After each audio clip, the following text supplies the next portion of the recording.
let me remind you where we were and seen the statement of the Pascasio theorem, giving this characterization of the Q-polynomial property for distance regular graphs.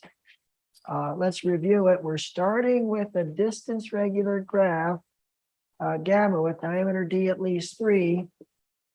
We are not assuming in advance that it's Q-polynomial.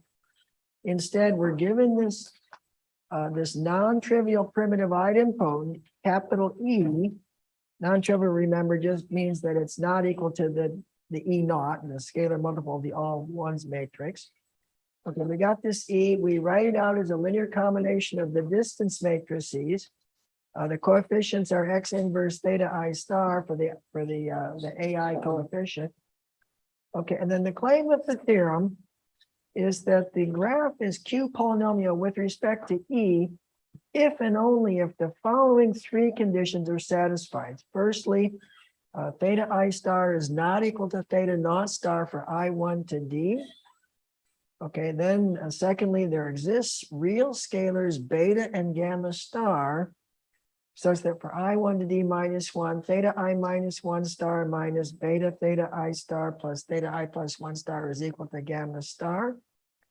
And thirdly, there exists real numbers gamma, omega, and eta star such that for I0 to D, the intersection number AI times the product theta I star minus theta I minus 1 star, theta I star minus theta I plus 1 star is equal to gamma theta I star squared plus omega theta I star plus eta star. That's for I0 to D, where we are defining the theta star minus 1 and the theta star D plus 1 using that line 3 there in the middle with I equals 0 and I equals D. Okay, so that's the statement. And then last time we went through some preliminaries building up to the proof. We defined this diagram or this graph delta E, whose nodes are the vertex, the integer 0, 1 up to D. Okay, where nodes I and J are adjacent whenever they're distinct, and the Krein parameter Q1ij is not equal to 0. And in that diagram, vertex 0 is adjacent to vertex 1 and no other vertices. Okay, and then we had some inequalities. And we saw that if the E is non-degenerate, then that graph delta E is connected. And that's where we left off. So now getting into the proof of the Pascasio theorem. First, let's assume that the graph is Q-polynomial with respect to E. Okay, then we saw earlier that E satisfies each of those 3 conditions. And so that's the end of the first direction. So now let's turn things around and assume that E satisfies conditions 1 through 3, and we want to show that gamma is Q-polynomial with respect to E. The argument is as follows. Let's fix a base vertex X and consider the subconstituent algebra T of X.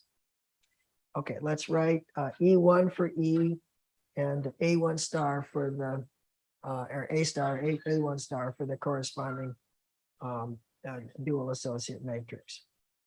Okay, now for the time being, let's pick just any ordering of the remaining primitive idempotents, EI, I2 to D, capital D, and for I0 to D, let theta I be the eigenvalue of the graph associated with EI. Okay, now let's bring in this diagram delta E.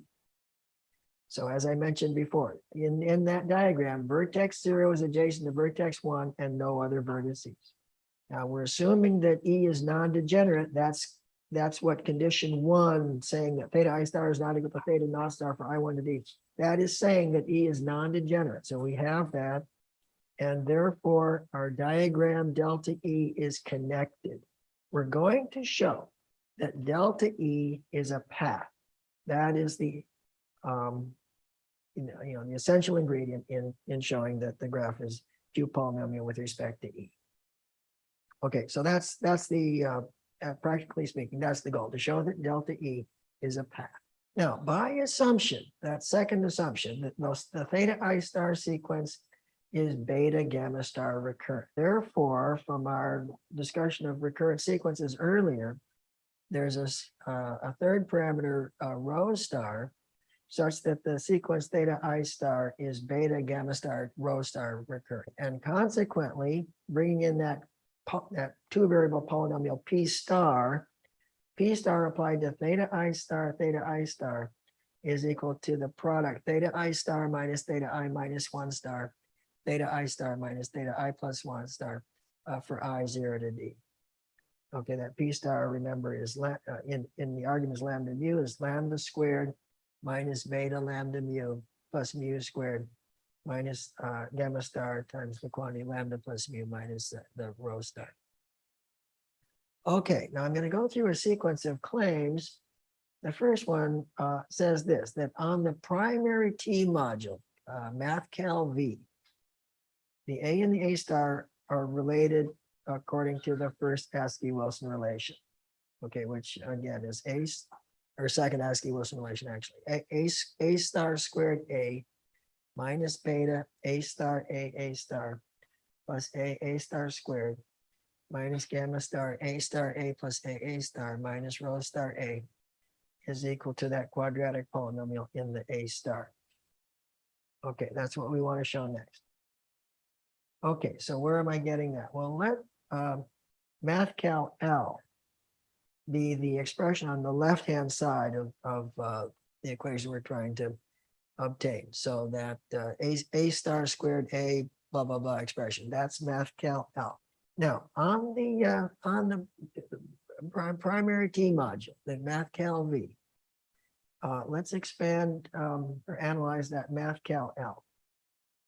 I can multiply it on the left and the right by the identity, expand out the identity as the sum of the EI stars.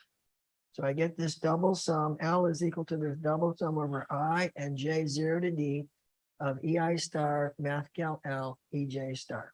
Okay, and then using the fact that A star times EI star is equal to theta I star, EI star, etc., we can simplify the EI star, L, EJ star triple product and get a double sum over I and J 0 to D of EI star, A, EJ star times a coefficient, which is that P star polynomial applied to theta I star, theta J star. Okay, now that polynomial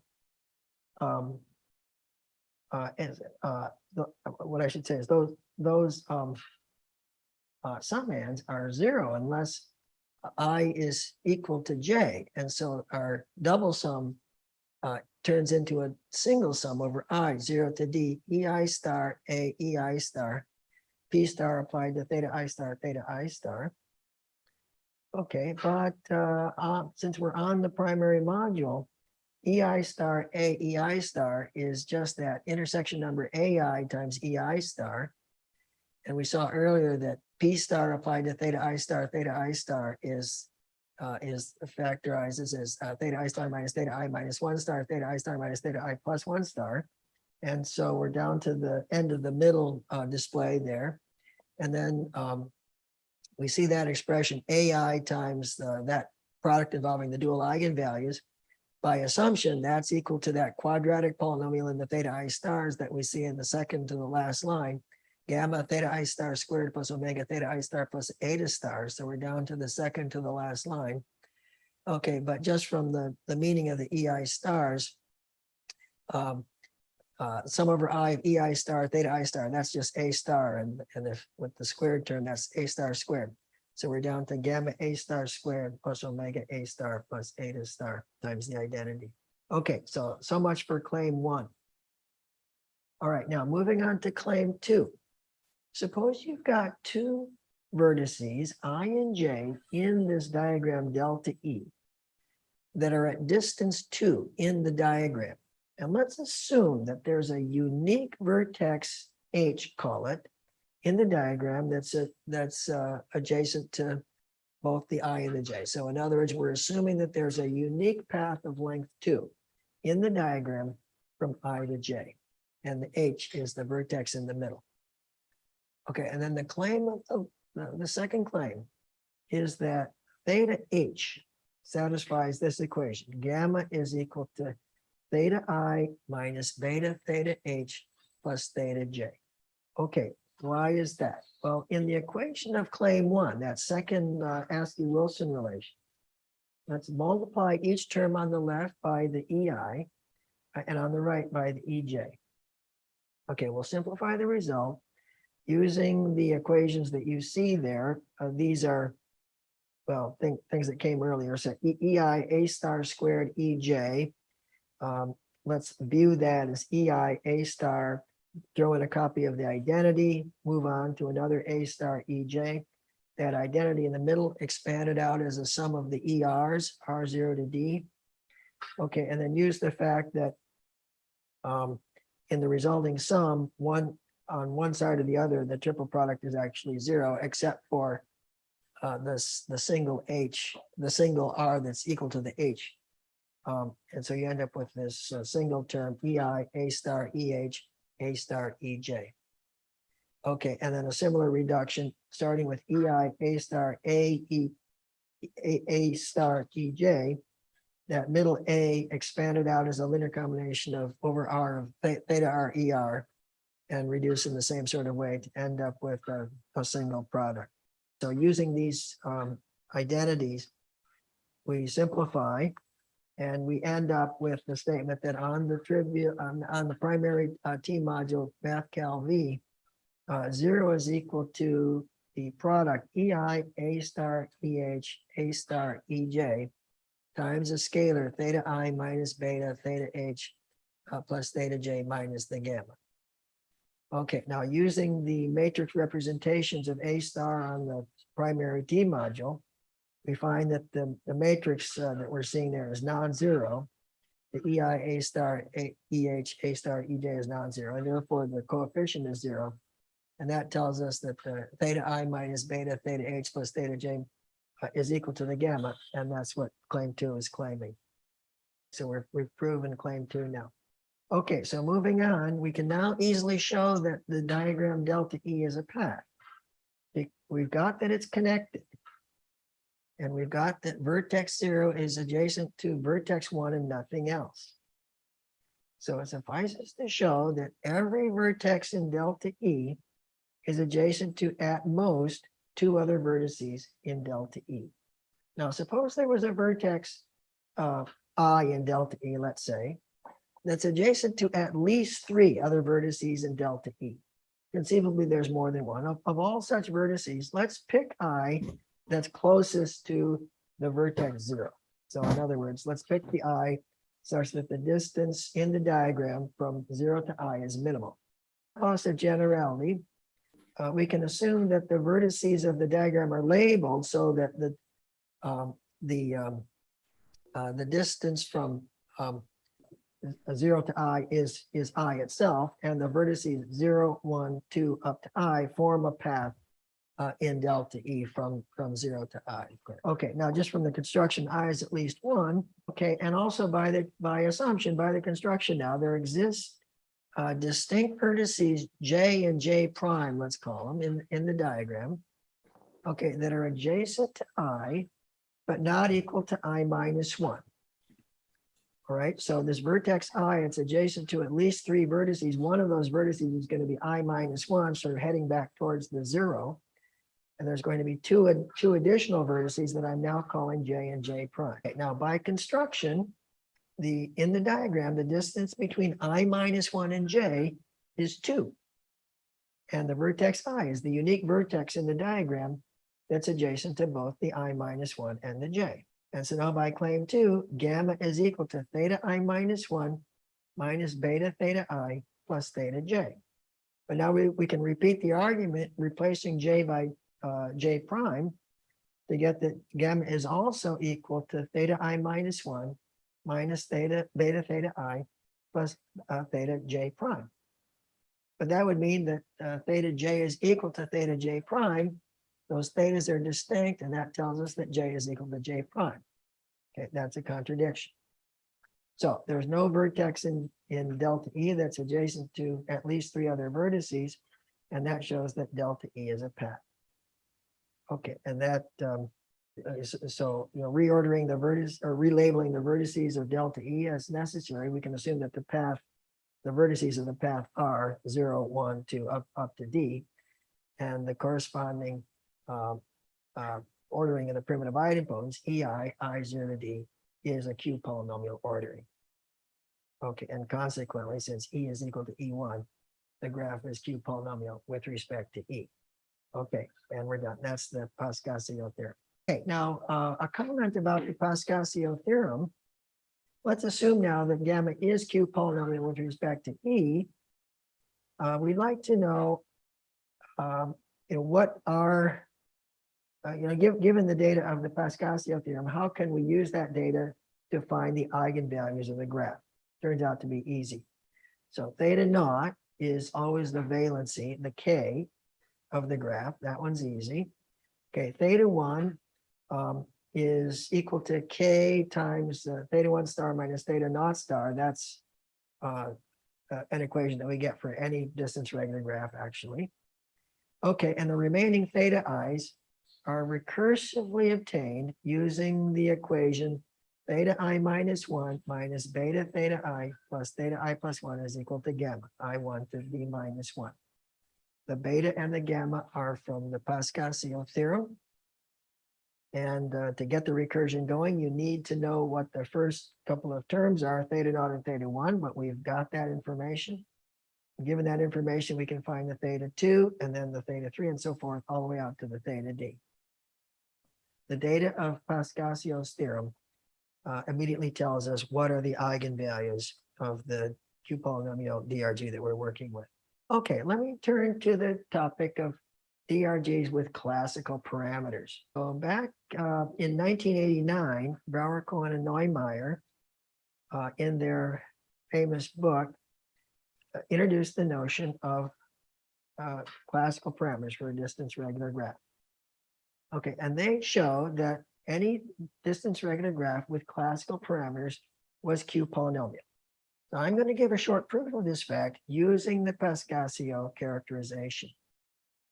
Okay, so moving forward, I'm assuming that gamma is a distance regular graph with diameter d at least 3, and K will be the valency of gamma. Okay, and I'm not assuming in advance that it's Q polynomial. All right, now let me tell you what it means for the graph to have classical parameters. Okay, I'll use the following notation. Let's say that B is any non-zero integer, and for any non-negative integer I define brackets I over 1 or brackets I over 1 sub B, okay, to mean the geometric series 1 plus b squared out to b to the power I minus 1. Okay, or if you like, b to the I minus 1 over b minus 1 if b is not equal to 1. Okay, and then according to BCN, the graph gamma has classical parameters, D, capital D, B, alpha, sigma. They use beta, but I would use beta for something else. Okay, so sigma. Okay, whenever the intersection numbers obey the formulas that you see there, CI is given by brackets I over 1 times 1 plus alpha brackets I minus 1 over 1. And BI is given by quantity brackets D over 1 minus I over 1, quantity sigma minus alpha brackets I over 1. Okay, that's classical parameter. I'm going to run through some results that are found in BCN, but I'm going to give a new proof. So assuming that the graph gamma has classical parameters, dB alpha sigma. Okay, then firstly, B1 over B minus 1, I'll call that theta. That is an eigenvalue of the graph. Okay, secondly, define E to be x inverse times sum over I0 to the theta I star AI. Let that E be the corresponding primitive idempotent for the theta. Okay, then theta I star over theta naught star, that's just the ith cosine for this primitive idempotent, is given by 1 plus theta over k minus 1 brackets I over 1 b to the power 1 minus I0 to d. Okay, and then thirdly, theta is not equal to k, and fourthly, the graph is Q polynomial with respect to E. Now, to get the first and second part Okay, that theta is an eigenvalue and the cosines of those ratios, theta I star minus theta naught star, are given by that particular formula. So I'm going to invoke the lemma that was at the end of section 4, a characterization of, at the end of section 4, I use the notation, you have theta and you got a sigma I sequence that you hope to check as a cosine sequence. The sigma i's had to satisfy a certain 3-term recurrence. You check that in this case that recurrence is satisfied, and out pops the parts 1 and 2. So what you have to check is that if sigma I is defined to be 1 plus theta over k minus 1 brackets I over 1 b to the 1 minus I, okay, then in fact ci times sigma I minus 1 plus ai sigma I plus bi sigma I plus 1 is equal to theta sigma I for I1 to d minus 1, and it's a little different at the end. Okay, so you just plug that in and you check that it works. And then for part 3, we're trying to show that theta is not equal to k.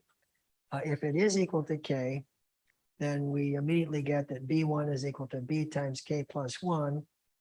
But b1 is positive, k plus 1 is positive, so the b has to be positive. B is an integer, so b is at least 1. But plugging that information back into b1 equals bk plus 1, we get that b1 is at least k plus 1. Okay, which makes no combinatorial sense. So we've got a contradiction if theta is not equal to. Okay, and then for the fourth part, to show that the graph is actually Q polynomial with respect to E, we invoke the Pascasio theorem using the following data. So the beta of the Pascasio theorem, we declare to be B plus B inverse. And the gamma of the Pascasio theorem, we declare to be the alpha B to the D plus 1 plus the sigma from the classical parameters data, sigma times b minus 1 plus 1 minus b all over b. And the gamma star parameter is as you see there, and the omega and the eta star parameter is as you see where that big psi there is given by the expression at the bottom of the screen.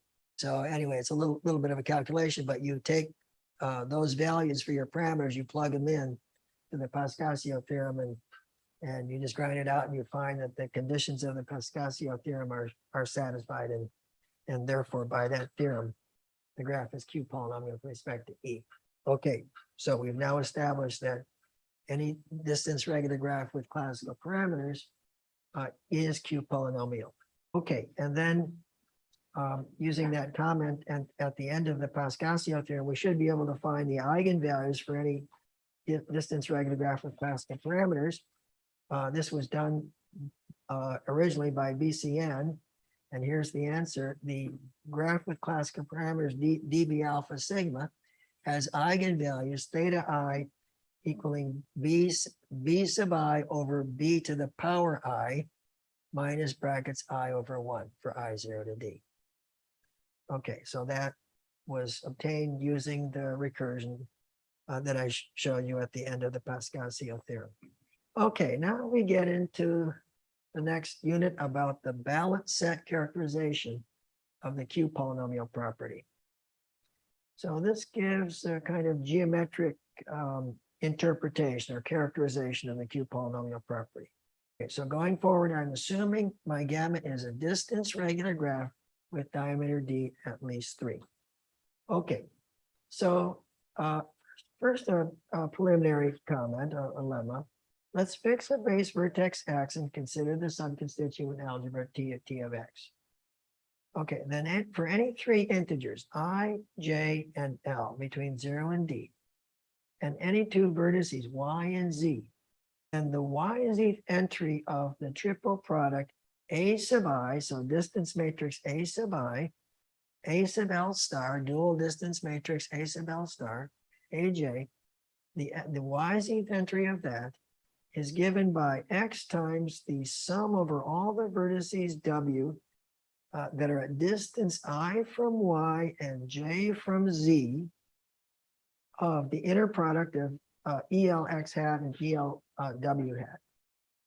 Remember, that's a way to express that inner product is that it's the xw entry Okay, anyway, here I'm just showing the linear algebra proof of that lemma. Okay, it's pretty straightforward.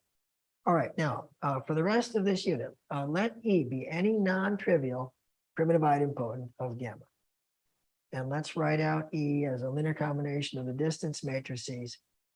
E is X inverse, let's sum over N 0 to D of theta N star A. Okay, and recall that E is non-degenerate if and only if theta N star is not equal to theta naught star for N 1 to D. Okay, and also recall that for vertices Y and Z, the inner product of EY hat and EZ hat is X inverse theta N star, where N is the distance from Y to Z. So here's the statement of the theorem, which gives the balanced set condition. With the above notation, the following 1 through 3 are equivalent.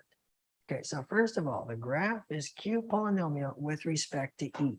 Okay, secondly, E is non-degenerate, and for every pair of integers I and J 0 to D, and for all distinct vertices Y and Z, the sum over all the vertices W at distance I from Y and J from Z of EW hat, take away the sum over all the vertices W at distance J from Y and I from Z, EW hat, is equal to a scalar multiple of EY hat minus EZ hat, the scalar being the intersection number PHIJ times theta I star minus theta J star divided by theta naught star minus theta H star, where the H is the distance from the between the Y and the Z. Okay, that's condition 2. And then the equivalent condition 3 is sort of a weak version of that.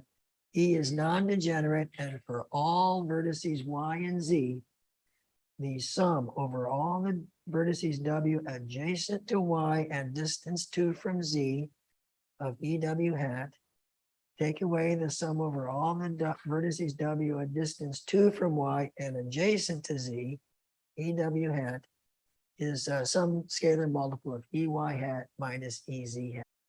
All right, so let's get into the proof now. So I fix a base vertex X and consider the subconstituent algebra T of X. And let's write E for E1 and A star for A1 star. Okay, so going from 1 to 2, we're assuming E is, we're assuming the graph is Q polynomial with respect to E. Okay, and then we're trying to show these dependencies. All right, now the first thing we have to show for part 2 is that E is non-degenerate. Okay, that's easy because since E is a Q polynomial idempotent, those theta N stars are mutually distinct, and therefore theta N star is not equal to theta naught star for N1 to D, and that means that E is non-degenerate. Okay, now let's bring in the Bose-Mesner algebra M, and we saw earlier that the span of all the expressions R A star S minus S A star R and S taken from M is equal to the set of matrices Y A star minus A star Y taken from M. All right, so in that equation displayed there, let's take the R to be AI and let's take the S to be AJ. And that tells us that AI A star AJ minus AJ A star AI is some linear combination of matrices in the form A star AN minus AN A star. Let's call the coefficients R super N IJ. So N ranges from 1 to D. So those R and IJs are just some real scalars for the moment. Okay, we're going to show that RHIJ is equal to PHIJ times the theta I star minus theta J star divided by theta naught star minus theta H star for H1 to D. Let H be given, and let's pick a vertex Z at distance H from the X.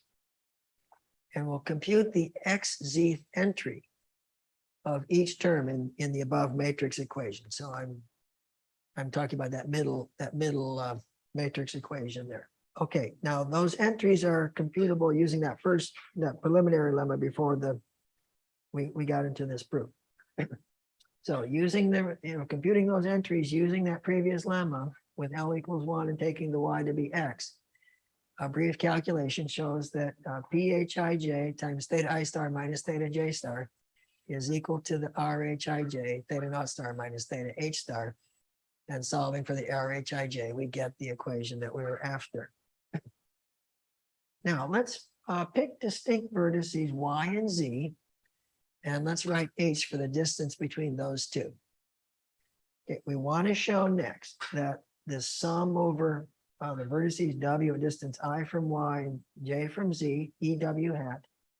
Okay, take away the corresponding sum with Y and Z interchanged is equal to the given scalar multiple of the EY hat minus the EZ hat. Okay, how do we do that? Well, since our base vertex is arbitrary, without loss of generality, we can just show that in the equation that we're trying to establish, if we can just show that the left-hand side minus the right-hand side is orthogonal to EX hat, then we'll be done. So so if we can show that it's orthogonal to EX hat, that's, since X is arbitrary, we're effectively showing that it's orthogonal to EX hat for every vertex X in the graph, but that would mean it's orthogonal to the entire eigenspace EV. The vectors we're dealing with are in EV, and if they're orthogonal to everything in EV, that would mean that the vector is just 0. Okay, that's what we're trying to show. Left-hand side minus right-hand side is 0. All right, but this orthogonality, we're trying to show that left-hand side minus right-hand side is orthogonal to the EX hat. That is routinely obtained by the previous lemma using L. Okay, so that establishes 1 implies 2.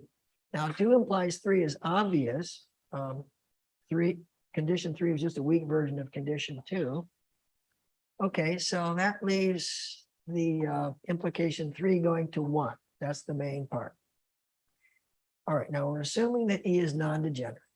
So that means that theta n star is not equal to theta naught star for n1 to D. Okay, claim 1.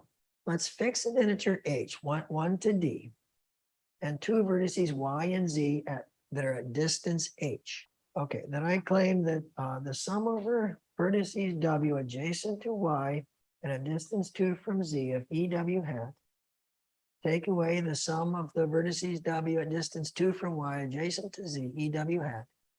Okay, that's equal to a scalar multiple of EY hat minus EZ hat, where the scalar, the RH12, is equal to PH12 times theta 1 star minus theta 2 star divided by theta naught star minus theta H star. To prove that, we argue as follows. So just by assumption, the left-hand side, the difference between those two sums, is some scalar multiple of EY hat minus EZ hat. Call the scalar alpha. Okay, and then in that displayed equation at the top, we just take the inner product of everything with the EY hat. And then after a brief calculation shows that PH12, theta 1 star minus theta 2 star is equal to the alpha times theta naught star minus theta H star. And solving for alpha, we get that it's equal to the scalar that we are hoping for. Okay, so we've proven claim 1. Okay, now I claim that A star A2 minus A2 A star A is a sum over n, 1 to D, of Rn12 A star An minus An A star. Okay, how do I get that? Well, for any vertices y and z, let's compute the yz entry of the left-hand side minus the right-hand side of that displayed equation at the top. Okay, and that preliminary lemma, taking L to be 1, shows us how to compute those entries. And when we compute those entries, what we find is that what it's saying is that the inner product of the EX hat with this thing that we're trying to show is equal to 0, okay, is in fact 0, bringing in claim 1. Okay, and claim 2 is an immediate consequence of that. Okay, now conceivably theta 1 star is equal to theta 2 star. And in that case, going back to the formula for the RH12, Okay, whereas at the bottom there, we see theta 1 star minus theta 2 star in the numerator. If that is 0, then all, I guess, okay, there we are. Then all those RH12s are going to be 0. Okay, so this case has to be handled in a slightly separate way. So, assuming that theta 1 star is equal to theta 2 star, okay, then by claim 2 that the AA star A2 is equal to the A2 A star A. But now A2 is a quadratic polynomial in the A. The precise polynomial is A squared minus A1A minus K times the identical divided by C2. And so when you plug that in, you find that A squared A star A minus A star A squared is equal to K times the commutator of A star and A. Okay, we'll come back to that equation in a minute. Okay, now let's look at the case where theta 1 star is not equal to theta 2 star. Okay, so in this case, I claim that there exist scalars beta, gamma, and rho such that the A and the A star satisfy the first tridiagonal relation. Okay, there it is. You see it. 0 is equal to the commutator of A squared A star minus beta A star A plus A star A squared, etc. Okay, where are we getting that? Well, that scalar pH12. That is, we're in a distance regular graph, so that we have the triangle inequality. That's going to be 0 if H is bigger than 3, and it's going to be non-zero if H is equal to 3. So that means the parameter RH12, which remember was a scalar multiple of the pH12, that also is going to be 0 if H is bigger than 3 and non-zero if H is equal. Okay, now also the matrices, the distance matrices A2 and A3, they appear in the equation of the claim 2. A2 is a polynomial of degree 2 in A, A3 is a polynomial of degree 3 in A. And if you plug that information into the equation of claim 2, what you find is that A to the third power, A star, minus A star A to the third power is some linear combination of the three matrices that you see at the bottom there, A squared A star A minus A star A squared, and then A squared A star minus A star A squared, and A star minus A star A.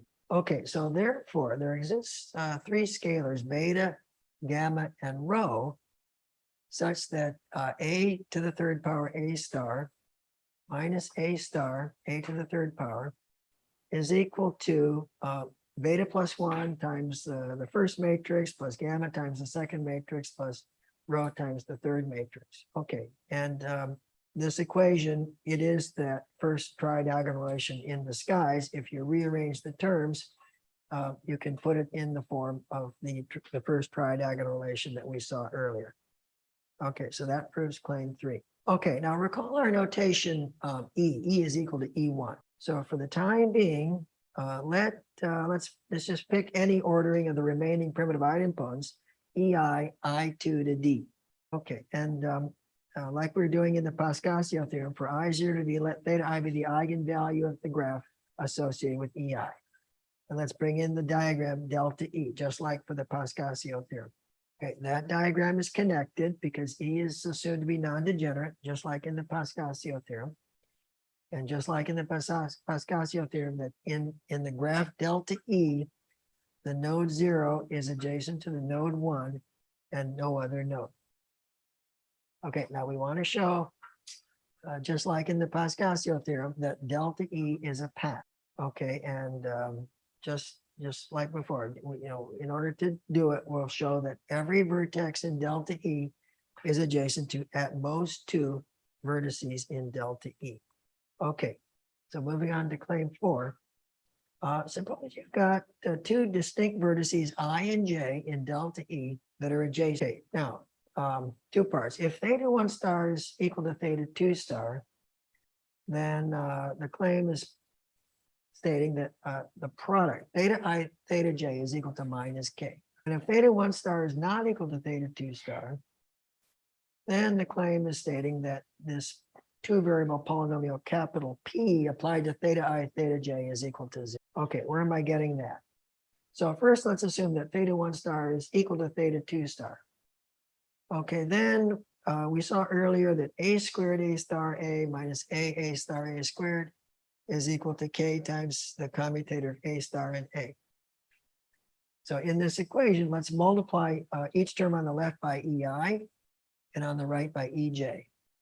And when you simplify, you find that 0 is equal to the triple product ei a star ej times theta I minus theta j times theta I theta j plus k.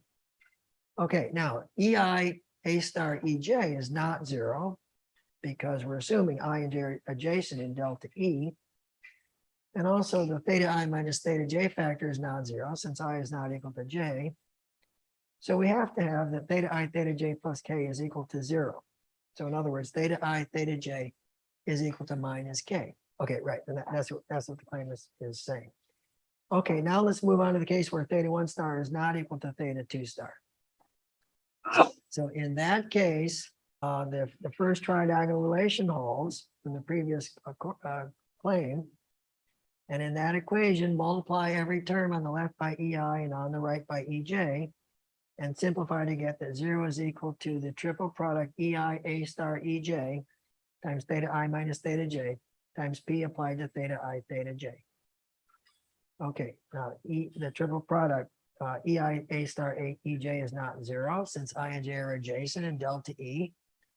And the scalar theta I minus theta j is non-zero since I is not equal to j, and therefore p of theta I theta j is equal to 0.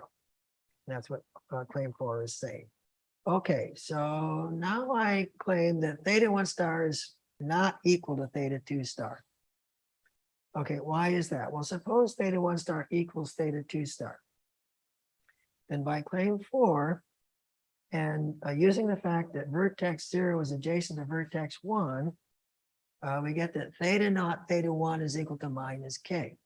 Okay, but theta naught is equal to k, so theta 1 is equal to minus 1. All right, but now the graph delta E is connected, so vertex 1 is adjacent to some non-zero vertex j, call it.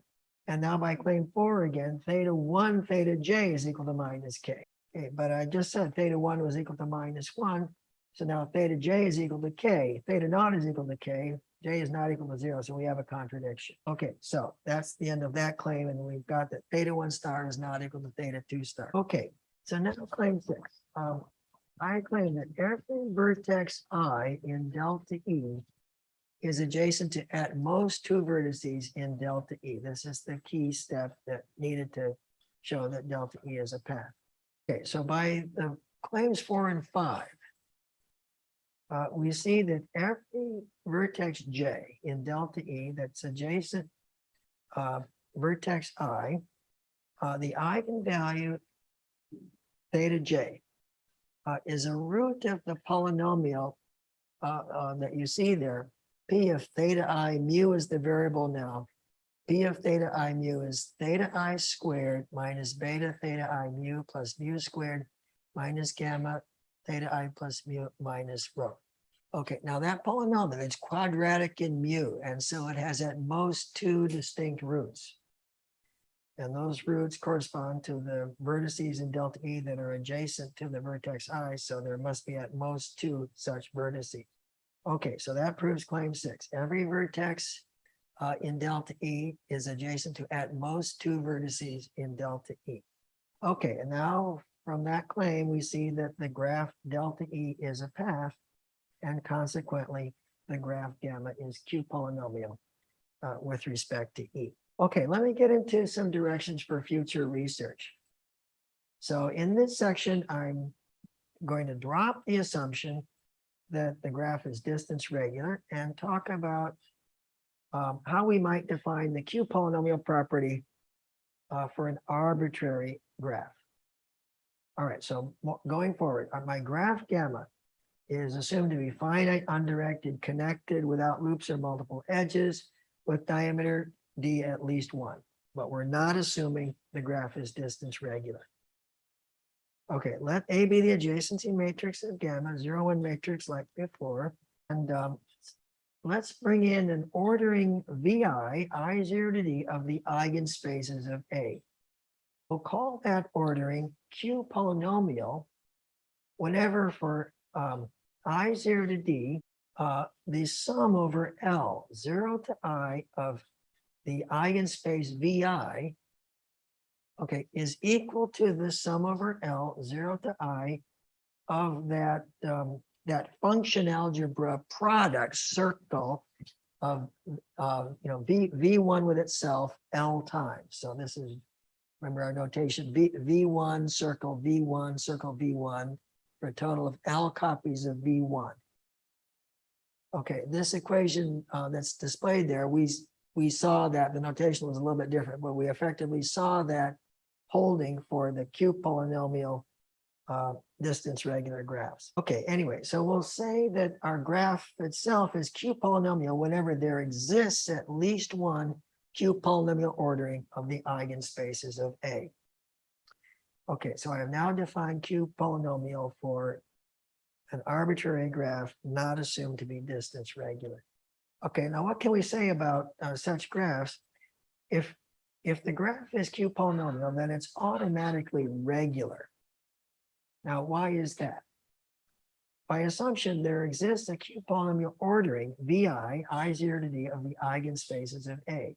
And by the definition, for every I0 to D, the sum over L of from 0 to I of VI is equal to the sum over L 0 to I of this V1 circle L.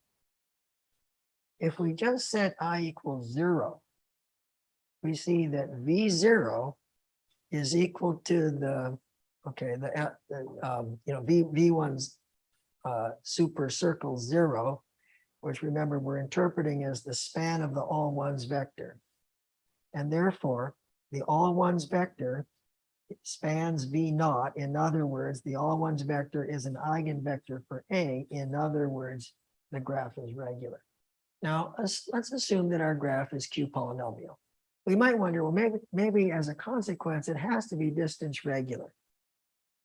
I don't think that's true. Instead, I think the following conjecture is true. Assuming our graph, I'm sorry, I skipped a step. So let M be the subalgebra of matrices generated by the A. So the analog of the Bose-Mesner algebra. Okay, conjecture. If our graph is Q polynomial, then that algebra M is closed under the circle product. So in other words, B circle C is contained in M for all B and C in M. And for the experts on association schemes, they'll recognize that what's being conjectured here is that under the assumption that the graph is Q polynomial, this M is the Bose-Mesner algebra of some symmetric association scheme. Okay, now here's another approach to Q polynomial property for arbitrary graphs. So for the rest of this section, let's fix a base vertex X and define D of X to be the, some people call it the eccentricity of X. So the maximal distance from any vertex to X. Okay, and then for I0 to dx, we'll define the matrix EI star of X, just like we did in the distance regular case. Okay, diagonal matrix with y entry 1 if y is at distance I from X and 0 otherwise. Okay, so this, just like before, those EI stars form a basis for a commutative subalgebra M star of mat XR, the dual Bose-Mesner algebra. Okay, so let's define a dual adjacency matrix now with respect to X as follows. Let VI, I0 D be any ordering of the eigenspaces of A. Then a matrix A star in mat XR is called a dual adjacency matrix with respect to the X and the given ordering. Okay, whenever A star generates M star, and 2, for I0 to D, A star applied to VI is in the sum of VI minus 1, VI, and VI plus 1 for I0 to D. Okay, and then we'll declare that ordering VI of the eigenspaces of A to be Q polynomial with respect to X whenever there exists at least one dual adjacency matrix with respect to X and the given ordering. Okay, now, I just defined a Q polynomial for graphs and a Q polynomial with respect to a vertex. It is possible to define Q polynomial, both versions of Q polynomial, in an even more general way by replacing the adjacency matrix by a weighted adjacency matrix. So a weighted adjacency matrix is obtained from the original adjacency matrix by replacing every entry 1 by any non-zero real scalar. So using weighted adjacency matrices, we could go back and define a Q polynomial straight and Q polynomial with respect to a vertex, just like I did in the earlier slides. And then it's an open problem, very interesting topic, I think, to figure out how the various definitions of Q polynomial are related to each other. Okay, that's the end of my mini course, and thank you for your attention. Weighted adjacency matrix, if you follow the properties of the force of that constant row sum, non-constant column or something. You're not requiring the matrix to be symmetric, right? No. Yeah, that's a good question. I just don't know. Yeah, it's yeah. So the central principle is to find the diagonal matrix A star that acts in this block tridiagonal fashion on the eigenspaces of the A, however the A might be defined, either the straight adjacency matrix or some weighted version of the adjacency matrix. I mean, in this way, the Bose-Mesner algebra with Q polynomial scheme, that weighted matrix could be all but a measure zero subset of it. Bose-Mesner algebra, right? The Bose-Mesner algebra, with the state value. For proof that the graphs breaker is have the Q-polynomial property, assume that the D, the number of eigenspaces of A, is the diameter of the graph, or No, I'm not assuming that. Yeah, you raise a good point. So for the distance regular graphs, the diameter of the graph, the capital D, plus 1 is equal to the number of distinct eigenvalues. And when we get away from distance regular, we no longer have that that connection. So the number of distinct eigenvalues, from a general theorem about graphs, there's the number of distinct eigenvalues is always at least 1 plus the diameter, but it could be much more. I'm calling the number of distinct eigenvalues in my slides, I'm calling it 1 plus lowercase d, but I'm not assuming anything about the connection between lowercase d and capital D. Okay, very good. Thank you.